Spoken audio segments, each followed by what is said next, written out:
All right, welcome everyone. We're Semblance of Sanity. I'm Caleb. I'm Jacob. And we're here for Violet Evergarden, Episode 7.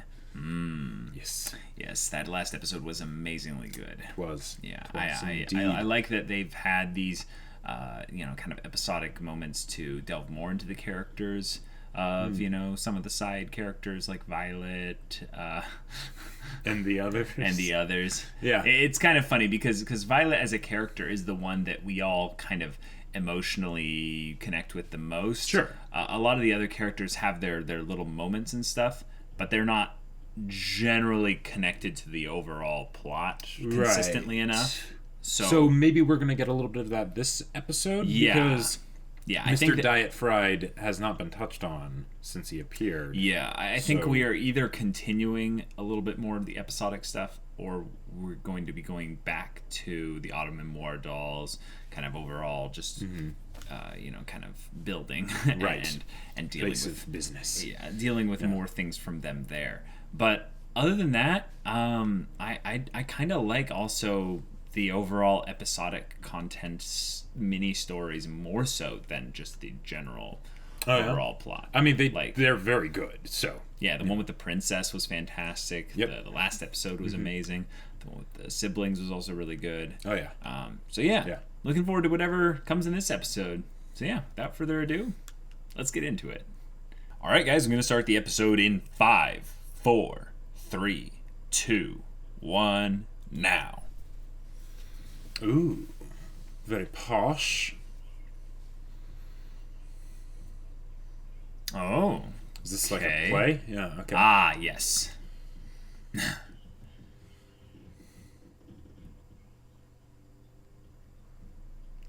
Okay.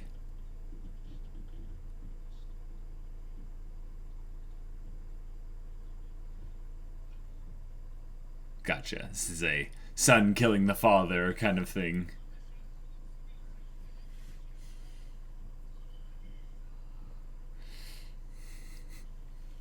Cool. Nice. All right, very dramatic, yes. And of course, Erica loves it. Yeah.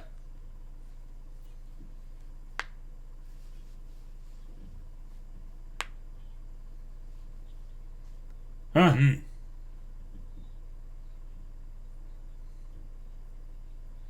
For Oscar Webster. Oh, Oh. So he's the playwright. I guess.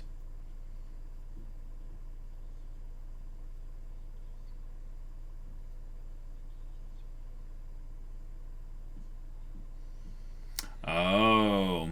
Bearing a burden for the rest of your life? Yeah. I wonder who has to do that in this show. Its name corresponds to the color purple. It's Benedict. I think you're right, yeah.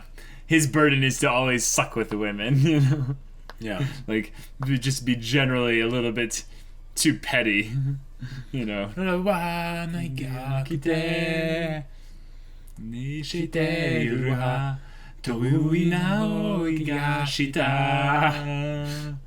We'll get it. I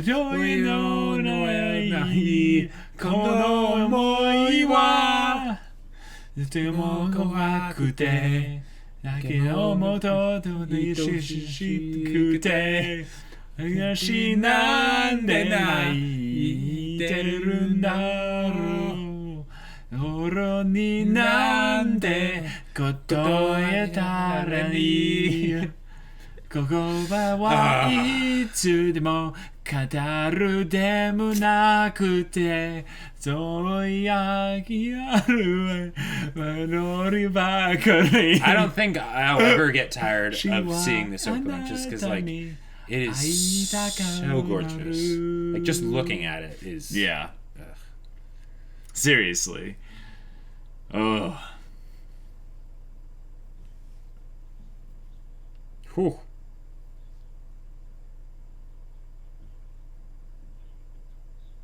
Yeah. Very popular.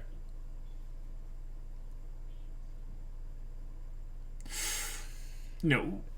I wonder why. Roswell Silence. Okay. Oh, I like the atmosphere of this episode already. Mm-hmm.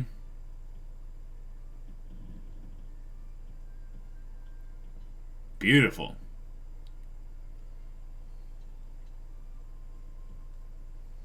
A little cabin in the forest. uh,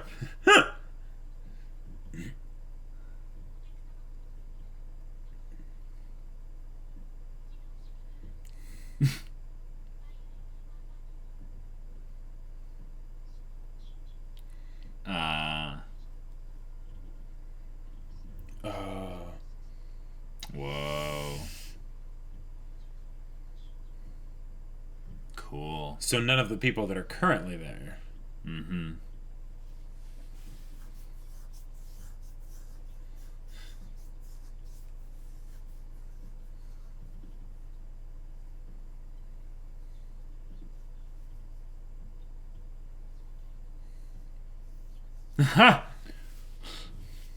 Okay.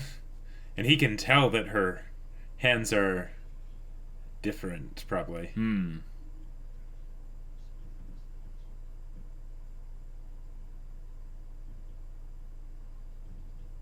Huh. Nice.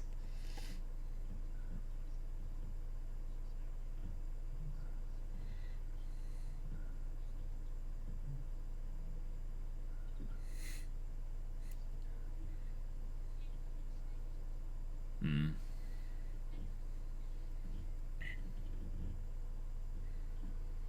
Wait, is she just gonna clean the entire place? I guess. In the day? I mean, he's like she's on the clock, so.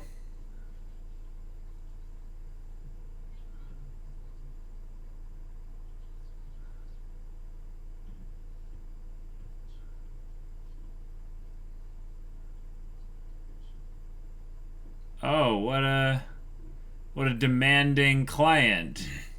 Yeah, thank you, Violet.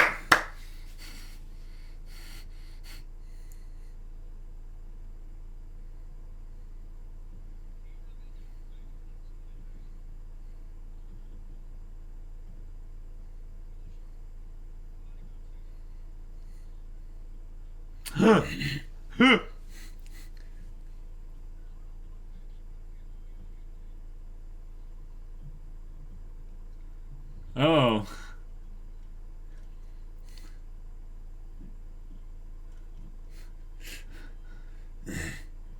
Oh.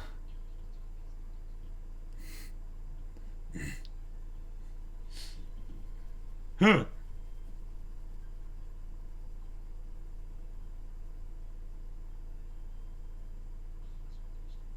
Ha.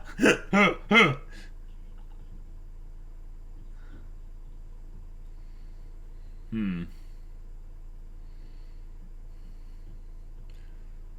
Did his wife die? Yeah, yeah. A person very near and dear to his life that he probably loved. Right. So, henceforth, that's a relatively good guess.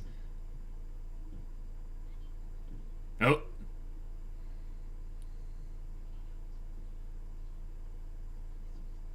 Ha!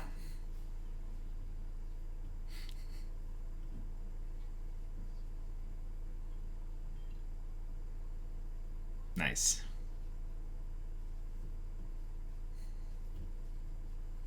Okay.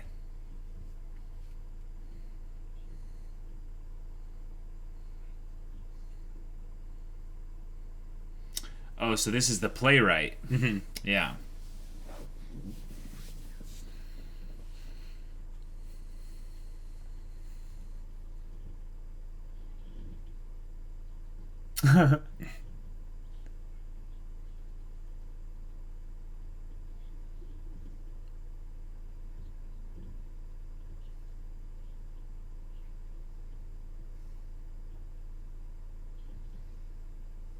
Cool.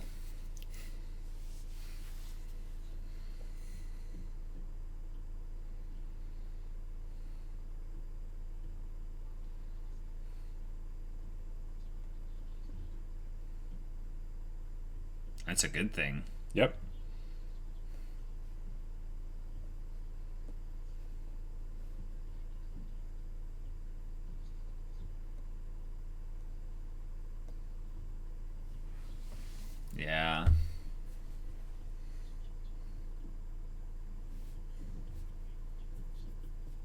Empathy. Mm-hmm.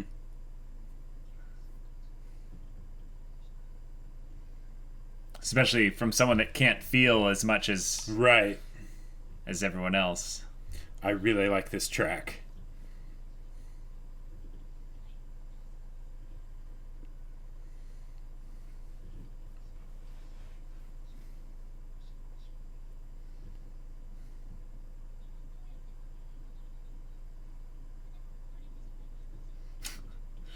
He's like, I'll have to write something in for that. Yeah.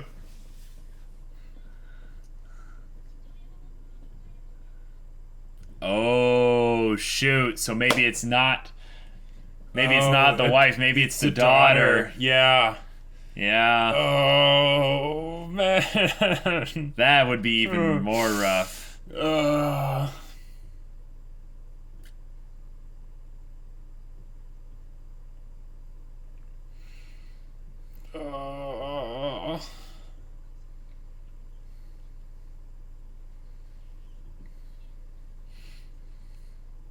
Yeah. Yeah. It is the daughter. Aww. Yeah.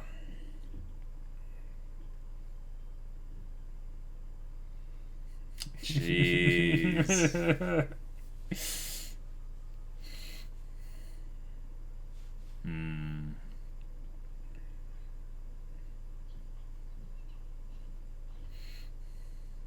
Yeah.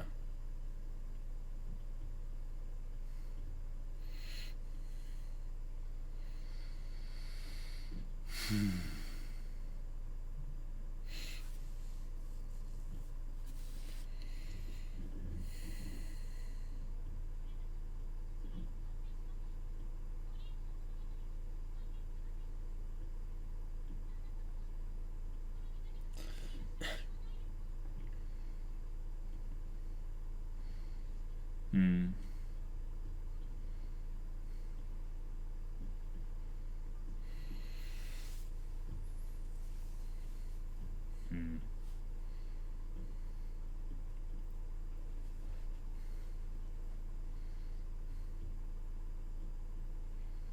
Yeah. And they named the protagonist Olive. Mm-hmm. Yeah. Yeah.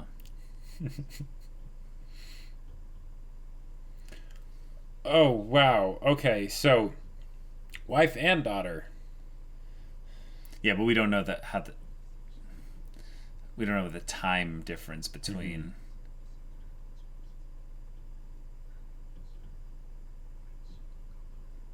Oh. Oh, that see. Oh. Oh, I really like the tooth detail of the missing. broken tooth. Yeah.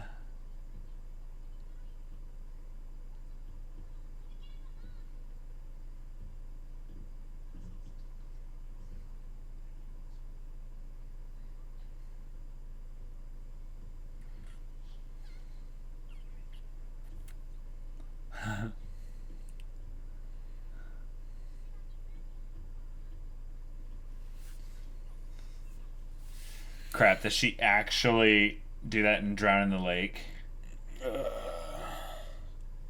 Oh, she got sick too. Dang it. Oh.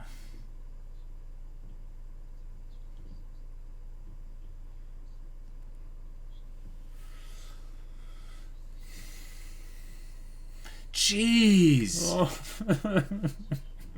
Oh.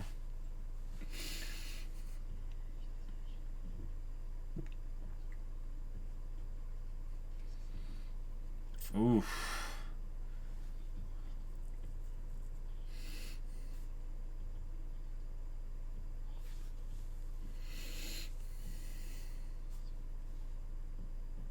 Whoa. Whoa, guys. Mm-hmm. This is development.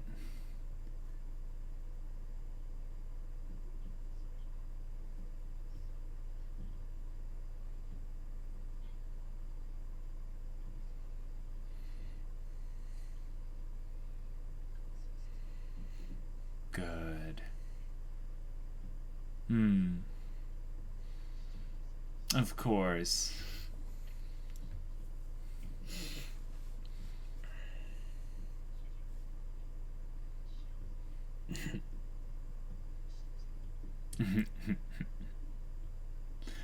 We appreciate it. Yeah. Thank you.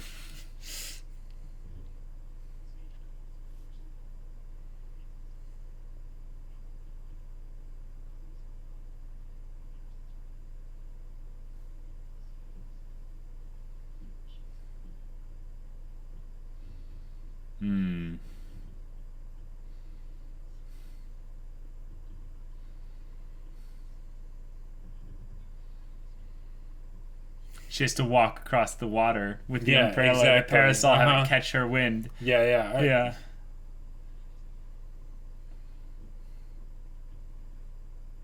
Yeah.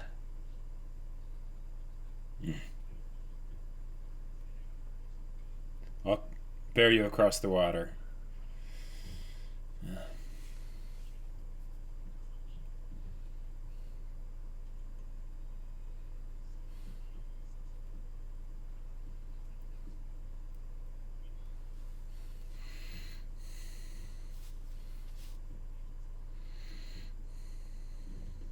Yeah.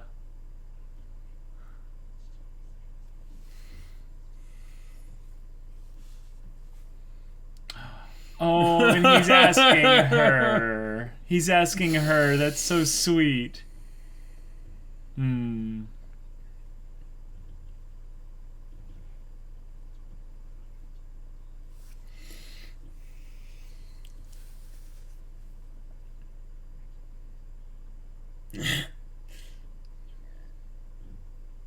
He's like, wait. She's gonna do this literally. Huh.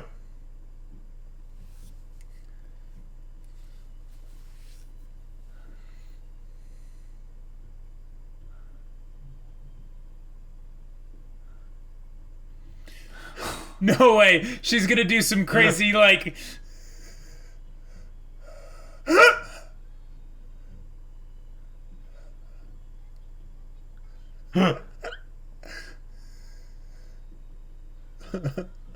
Oh my gosh.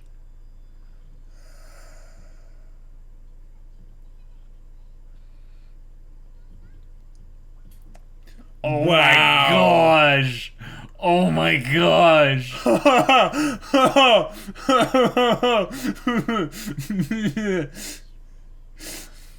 Wow.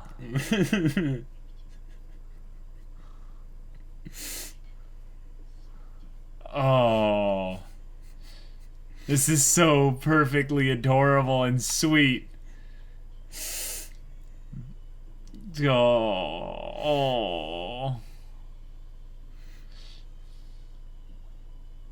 Wow. This is what it's like to be a writer, to be a creator, because you envision worlds that never existed.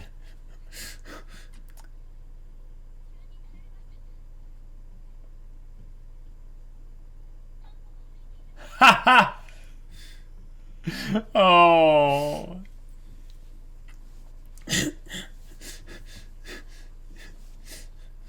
I don't know if he can write now.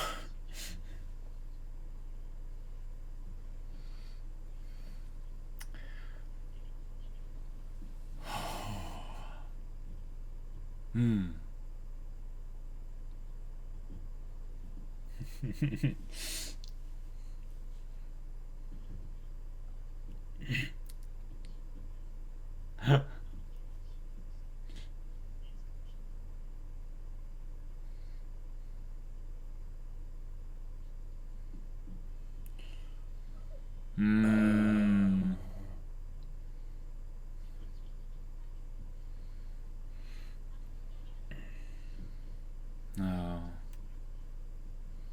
Wow. Dang. Wow. Wow. So the whole thing of the promise. Oh, there's... And the fact that they have the lighting be red. Yeah.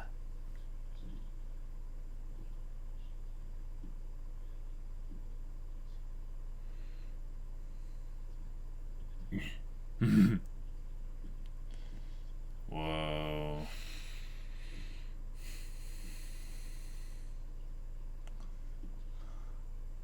Ugh. Ooh, shivers. Okay.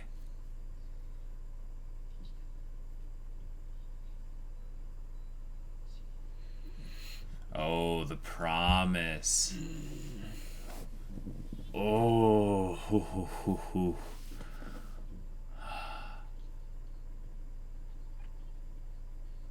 Ah, wow. Yeah. This is really good.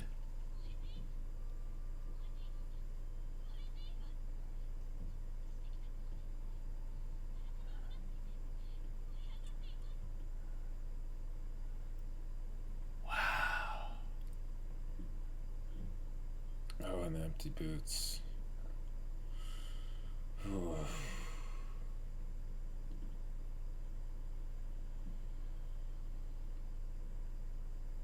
All right, you're back. Hey. The Evergardens.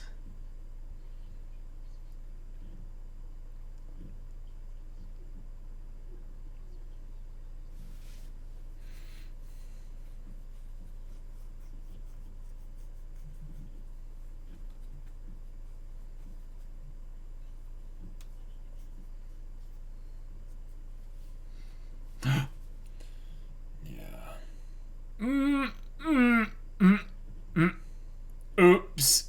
Oops. Oops.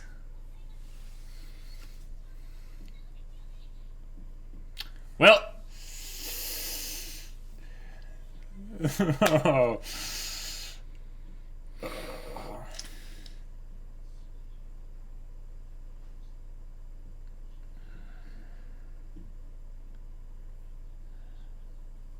Okay. Right. Oh, wow. Jeez.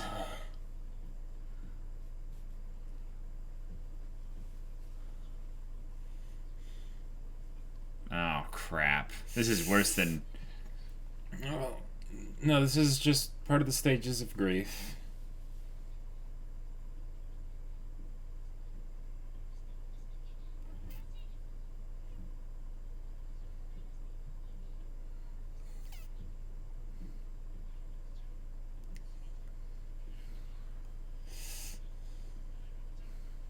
Yeah.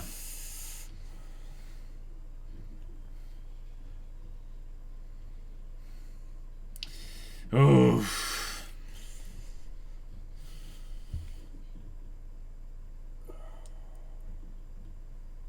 Wow. Oh, boy. Oh, man. And now that walking montage. Okay. Jeepers. Okay. All right. That was... That covered a lot. I think this might be my new favorite episode of Oh, yeah? of the show. Yeah, it's not my favorite, but it's definitely high up there. The thing is, we kind of knew that this had to come out at some point, but what's kind of rough here is that because he isn't technically found dead, there's no body. It's going to be this thing constantly where until there's a body, Violet won't be able to accept, and move on. She'll be in constant denial until she's willing to accept it. Whereas if you had the body, we would go, straight to the anger side of things of blaming, blaming Hodgins essentially for, not telling her. Or lying, even, yeah. Oof. All right. That was a really good episode. Yeah. Yeah.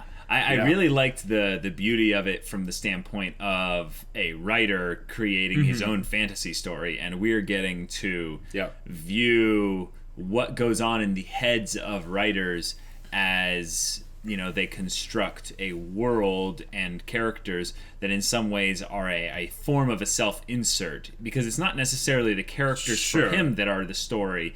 It's the story itself that was in some ways unbeknownst to him until Violet kind of brings it up instant. She's like, so wait, how does she get back home? To her realizes father, he was writing it in some ways a self-insert story for her, his daughter. Yeah. And there wasn't going to be a happy ending because he hadn't gotten a happy ending with her in the real world. And those kinds of things are why I have a big appreciation for stories that do end happily, because a lot of times they can be discounted as being too simplified and all that stuff, but it's actually like there's something special when you can have a real happy ending in a story. Because anyone can just basically say rocks fall and it just goes badly in the end, and death and despair and whatnot. But having a satisfying resolution is something that is really hard to do. And the fact that they brought up that notion in this episode so well, with something that it just tugs on your heartstrings just a bit. I absolutely loved it. Like, that was fantastic. Yeah, the episode for me didn't tug on my emotional heartstrings as much because I have no attachment to the characters. Like I know that all these characters of these main two ones here, they're never going to be in the story again. Sure. It's an entirely episodic storyline. Also, it was, it wasn't something where the main character of the guy was set up to be a very likable character from the beginning, because he's gone through some loss and stuff. So I more identified with the parts in which they were going to connect with each other, not in the actual transformation of the character themselves. So when the girl ends up and Violet ends up reminding him of his daughter, that was when I was like, oh, that's the good stuff right there, because it's a way in some ways to showcase how Violet is not going to be changing people with just her ability, but it's by her presence, it's by who she is. So whenever she's in these environments where she ends up just being herself to people, like in the previous episode, which is probably my favorite episode so far, when the observatory guy is having all these guys in the bottom floor talking crap about him to Violet, and she's just stating obvious facts, and these are things that is just, this is who she is. This has nothing to do with her auto memoir skills or anything. And he is just like, oh my gosh, how does she exist? She is so amazing doing all this stuff for me. And she's just like, this isn't like anything special. This is just, I was just stating facts. I was just being who I was. And she was just being who she was here, doing everything all the way down to the little details of the ridiculous, I'm going to walk across the leaves of the lake for you to recreate this scene in your mind. Yeah. No one else in the world would have done that. Yeah, could have. No one could have or would have even tried. Right. So it's those things where you realize that Violet is changing people by her presence and by who she is, something that she wouldn't have been able to give to them if she wasn't given, I think in some ways, the opportunity to live free because of Gilbert. So I like how it all ties back to her having this second chance at life. And I would say the majority of that is because of Gilbert, especially once we get back into the whole thing of how Gilbert was given her by his brother. Diet Fried, as we're calling him, the bargain villain. So bargain villain.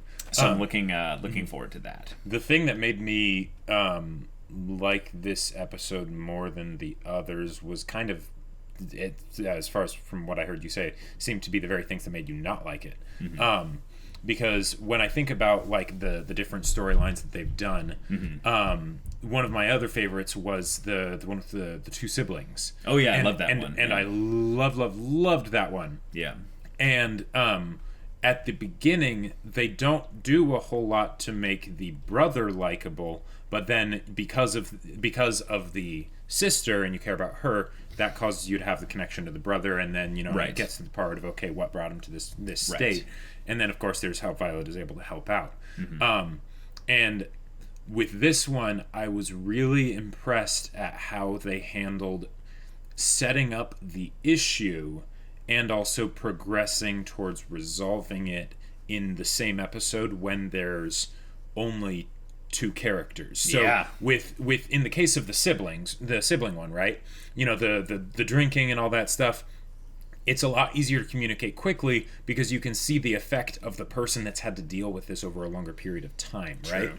Whereas in this, Violet's all experiencing this for the first time. So there's the things that she tries to do to sort of like, okay, just sort of work around it, and then it's like, okay, this is an issue, and she addresses and all that stuff. For a second, I thought they were going to go into full like showing Violet taking him through like detox, but then they didn't. But she's not capable of doing that. Well, I mean, she hid the alcohol, so I thought they. But that's like basic like soldier stuff. Like like you could equate that to the alcohol is not good when you're on a mission.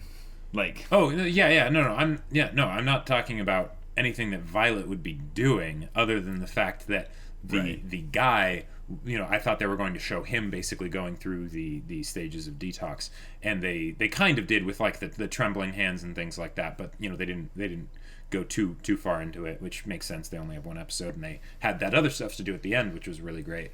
But I like anytime that a story does a father-daughter kind of dynamic, it's gonna make me cry or smile. You have or a both. very soft spot. Like soft it's spot just for that. Yeah. that's just how it is. So the fact that they ended up doing that, it just ripped me a new one. Because it's like, okay, you think like I thought I knew what was going on and all that stuff, and it's like, okay, yeah, a lover, a wife, whatever. It's like, oh yeah, that really sucked. But then it's like, no, the daughter, baby girl, and yeah, oh boy, like because the idea of having him have a story that he's making that, of course, has that connection to his daughter, right? And he can't bring himself to write the happy ending for it because he didn't get a happy ending. Like that was the thing for me. So when you end up seeing the daughter and you realize it's the daughter, you kind of go, oh, oof, okay. Yeah. But the thing is that when you have the character that's not there, the character that effectively doesn't exist according to Violet, you need to really make sure that they are given some element of a character quality that is communicated to the Violet and the audience, right? So that we care about the fact that she's gone. Yes, and what you see in that was the reason to live for the guy, and Oliver Webster, I think was his name. But when you see that he has this addiction and stuff, and he'd probably rather just die. I feel like the story could have gone a little bit more into how we get to see what he now wants to do with his life now that he has found a new reason to live, or now that he is not tying his reason to live to someone that's dead. Because that's why I think that this story decided to have the reveal of Gilbert's death be in this episode, because it parallels it with how Violet's reason to continue onward and keep going is essentially a dead person, and she doesn't know it yet. And that's why I think this episode was more of a Violet episode, and that's why I was kind of pulled out of the immersion for the story of the guy, because I'm like thinking, oh good, this is Violet development, and we're going to be getting the parallels pretty soon about how this person who you loved, that meant the world to you, and everything is gone, and you're unable to move forward in life because you're tied to the past. And it's like, yes, the mourning time and everything that's good that needs to happen, but even tying it back with deep fried or diet fried, he was basically saying, what right do you have to move on from the past? Right. So, in some ways, the whole potential of where things are going with Violet overshadowed, in my mind, a lot of the emotional impact that mini story had. And I couldn't tell 100% that that's what was coming in this episode, but I knew it was coming soon. Right. Once they started going into how Violet kind of reacts to this whole thing, reacted to the whole thing. It was very on the nose in that respect. So Yes. it felt a little bit.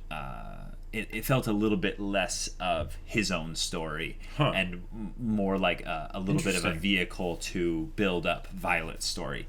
And let's be real. Like in what they did for the guy's story, it was fantastic. It's a really good thing. Like really well used, efficient aspect of emotional, storytelling. But like I'm invested in Violet's story 1,000 times more than any side character story. Yeah. So where they take it from here is the kind of thing that I go, ooh, for a show that's pretty light on plot, overall. This is the kind of thing where you go, ooh, character development, plot. All right, cool. Basically anything that is tied to Violet's character development and growth and character arc, if you will, is essentially the plot of the show as of right now. Like all these points where you see like, ooh, Violet asking these specific questions. This is a question that Violet episode 1 wouldn't have asked. Yeah. These are specific things that are good there. So I was kind of enraptured by the beauty of this whole story being a perfect kind of parallel, a perfect partner, if you will, to where Violet's at right now. And that Violet doesn't even know it yet. Yeah. And then they use all the imagery, and it was just, And that's okay. And if I were to say like the reasons why, like, because there's the fact that it's a father-daughter thing, and yeah, of course that's gonna make it hit me hard. But the other things I feel like that made me like and get invested in this mini story here, even though as far as the episode goes, it did have a smaller portion of time because there was the stuff afterwards. Right.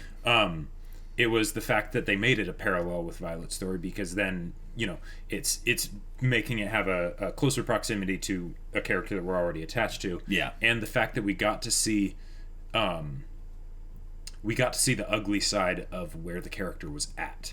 Because one of the things that can be really tough when you're doing episodic stories is that you have to introduce the character or the problem, or both or whatever, and also resolve it in the same period of time. Yeah, it's really tough. And that can be really tough to do. Yeah. And even if you do pull that off, it can be even more tough to make it be something where the audience is basically rooting for it to be resolved at the same time. So, yeah, and or is happy with the resolution. Yeah. Hence why I'm not saying that the resolution was bad. I'm just saying that it's not my favorite episode. Gotcha. Because the story is a plot mechanism primarily in my mind to develop Violet's story, which they then showcased by having a good chunk of the latter part of the episode be focused around Violet's realization of how much she is tied to the past, how much her promise that or in some ways the promise that Gilbert made her keep to go and live and be free is like a really big thing for her, and she now has context for what the emotions she's feeling mean, so that she can actually like even call back to what happened in episode 1 and stuff. Gotcha. I would posit really to you that actually is one of the things that makes this episode better than the others, because whereas the other episodes, because the whole idea of things tying back to Violet's development, that's for all the episodes. That's always there, right? Yeah. But this had it be a bit more prominent, and they basically had a bit more of a climax as far as Violet's development here, plot-wise, because one, she found out about Gilbert's death and all that stuff, but also just the things that they were talking about the parallels were a lot more direct. And I would say the fact that they were able to do both of those in tandem is amazing. And like that's something that if I could get all of the episodes to be like this one or more like this one, I would do it in a heartbeat. I definitely think that it's a better episode of all the ones we've seen thus far. I just still think the episode previously to this one beats it because personal preference. It's a personal preference thing, and the emotional resonance I got from it was way stronger than this one, and that's just personal preference. Personal preference. Yeah. One of the other things that I was absolutely blown away by, and again, they do this all the time, but the freaking visuals in this episode, because the Violet Evergarden, it looks gorgeous all the time, right? Yeah. But the part where she's going and she's gonna go jump and run across the lake, and and it's just like in the same way that basically the guy is unable to believe what is happening, right? He's like, there's no way, right? The whole I wasn't serious. As part of the audience, right, cannot believe what is happening. I'm like, okay, Kyoto Annie's flexed on us before, but there is no way. Like, I'm looking at how gorgeous this water looks and everything. I'm like, there's no way. Like, the fluid dynamics and everything of, like, her foot hitting the water. So lightly. There's no way are we actually going to get to see this happen. And we see, like, the early stages of it. And they cut away. But then they sort of cut away and speed it up. I'm like, okay, yeah. Like, but even just the parts that we did see, it was just like, animation. Oh my gosh. Lighting. So good. Like, visuals, compositing. And, like, colors. Okay. Good visuals. Yeah, that's nice. And the visuals in this show are really nice. But I feel like for that in particular, the fact that they synced them up so well to have just the wondrous disbelief in the audience and in the character at the same time, like, and the fact that it was all about painting a picture, basically, for the character. Totally. So it's just like, I mean, in that moment, there was like, I was in the story, to quote Violet, like the emotions of the character were my own. Yeah. And that if there is another show, awesome. another episode, another whatever that can do that with an episodic story, I need to see that shit. Like, oh boy. So this I love this episode. And if there's one that I end up loving more by the time the show's over, then Flameo Kyoto Annie. Yeah. The criticisms I gave to this episode do not diminish the value of the episode. I was just surprised that you called it your number one favorite episode. And I'm basically giving these to show the only reasons why it's not my number one and not to discount the things you're saying or that your opinion of that the last episode is better is wrong. No, like the opinion. Yeah, the thing that really gets me good, I would say, about this episode is that you have Violet experiencing really heavy, good, solid, real, all the adjectives, emotion. Yeah. And it's something that we see creeping up on her multiple points throughout the story. And we see her smiling, we see her eyes kind of watering, we see little moments of all these things, but this was the episode where we get the capitulation of that emotional arc for her, where she realizes how it feels to lose someone, because she was already empathizing with the fictional character of Olive in the story. So the stretch to empathizing with someone in real life over a very real, harsh, real world story, thing.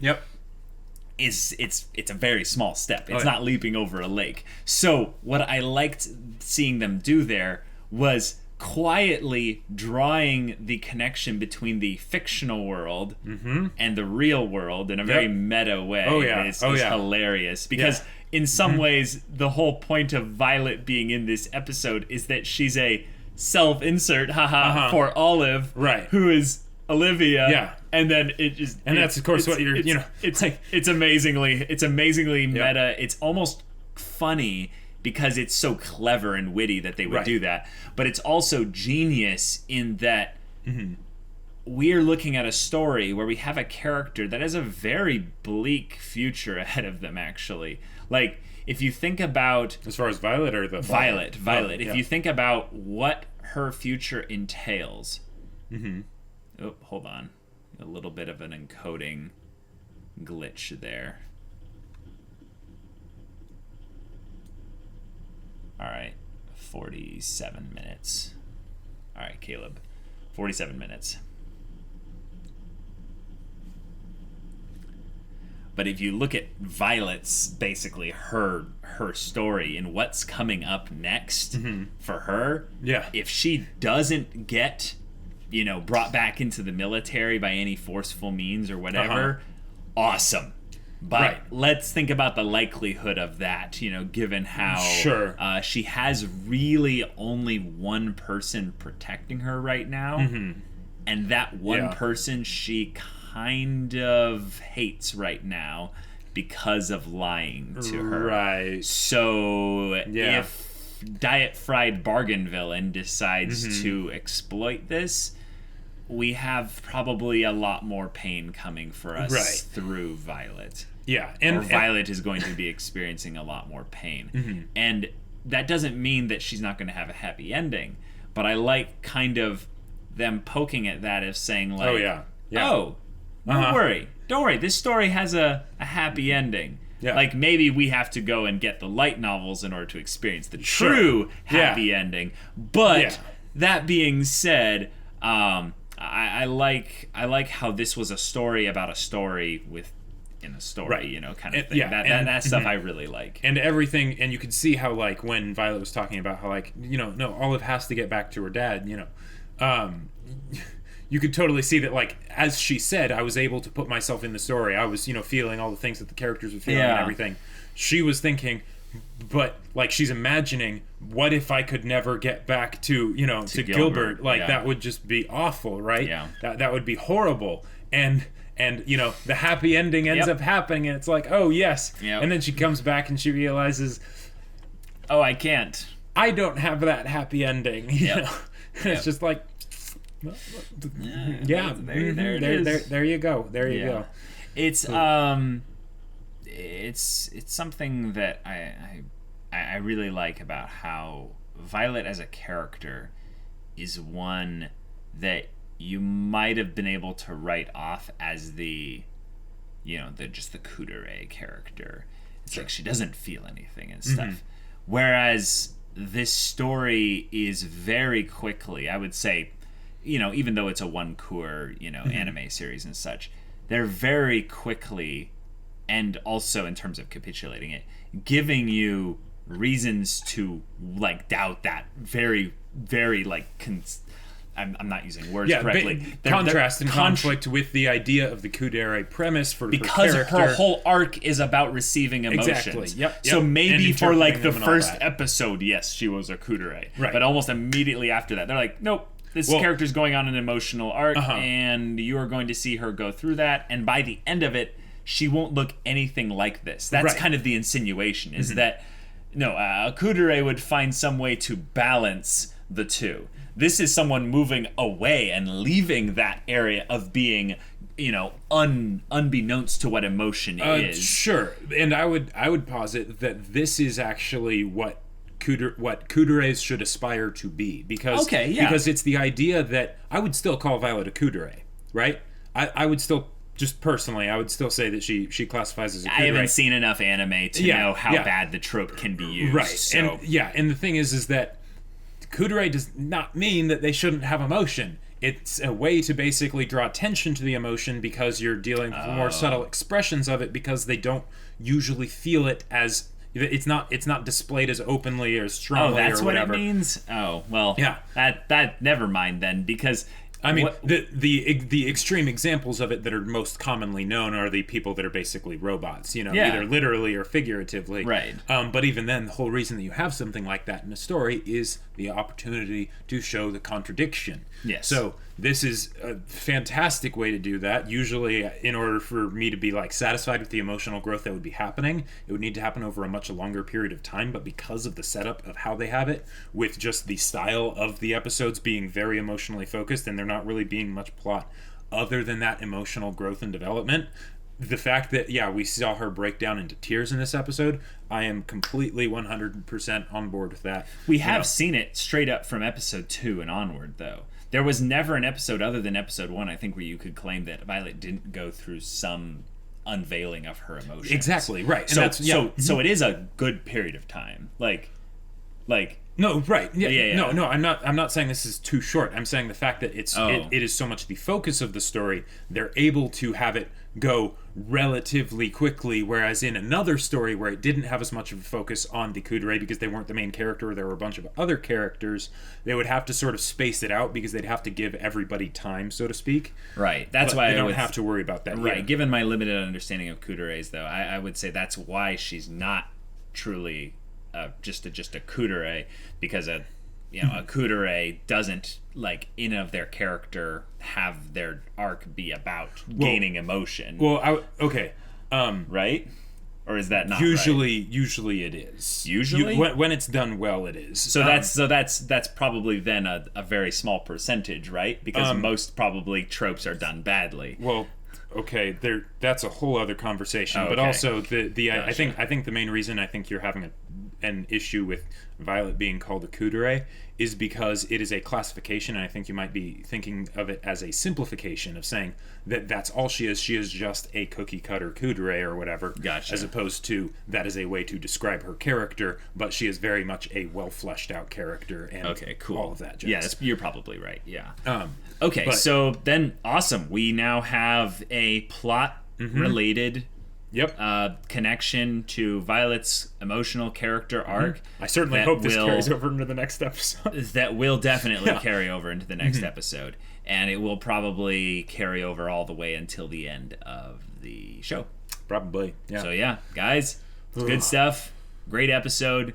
Probably one of the best. Definitely one of the best. My favorite. Yeah, I would say it's probably top 3 for me. But that's not saying a lot since we've only seen 7 episodes. Yeah.